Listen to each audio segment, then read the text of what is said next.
I remember when Frank first threw it out to me as an idea when I said, zombies? Really?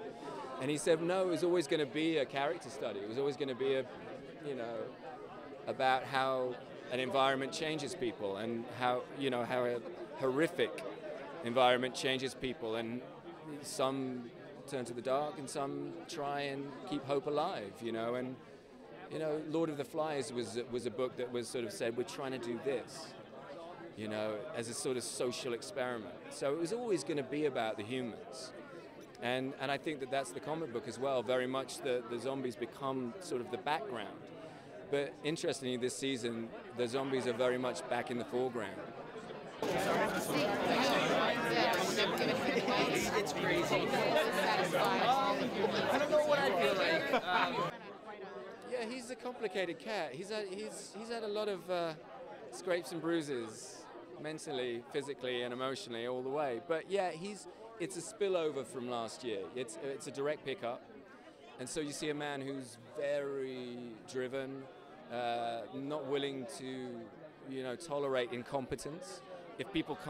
If the Alexandrians can't, keep up with him, then you'll get left behind. He's pretty hard-ass, but also, Jesse is very important to him. There's a part of himself that's opening up in a way that hasn't opened up for a long, long time. But yeah, I think you see a man that is trying to bed in, but certainly I think from 1 through 9, the journey of Rick is the Alexandrians being them and maybe trying to turn it into us. It's a journey from them to us.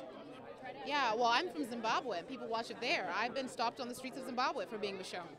So does it get more far away than that, and people in Zimbabwe are like, love Daryl and, talk to you about how they want to, know more about this and that, and you're having fan conversations in Southern Africa, South Africa too, big time.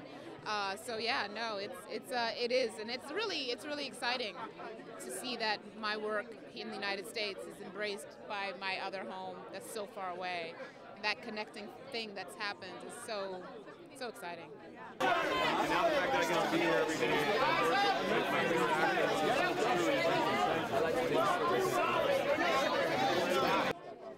I mean, sometimes, yeah, and sometimes, I don't know. I don't really think about it, to be honest. I mean, I get a lot of like cops and firemen and FedEx dudes being like, yeah, Daryl,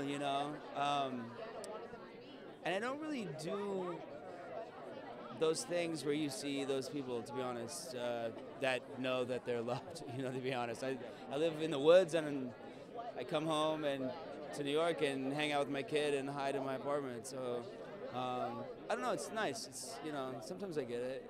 I see a lot of tattoos and stuff. I'm quite lucky in the sense that I work quite a lot. And I work around the world, and I do very different and diverse kind of things. But from the moment the pilot of The Walking Dead came out, I never gave an interview for anything I was doing anywhere in the world where the question didn't come up, when are you going back to The Walking Dead? Time that happened in season 5. It was a great moment. That's hard. That's really hard to deal with. And you start to go, well, this didn't happen until later. This is crazy. Well, I'm just experiencing this for the first time, so maybe I'll tell you when it's over. But right now, it's starting off very exciting. We just arrived a few minutes ago, held up by the rain. Everyone's still stuck around. I think there's a huge crowd somewhere in there waiting to see the premiere, and we are all very excited. I can't wait to see what the reaction is going to be.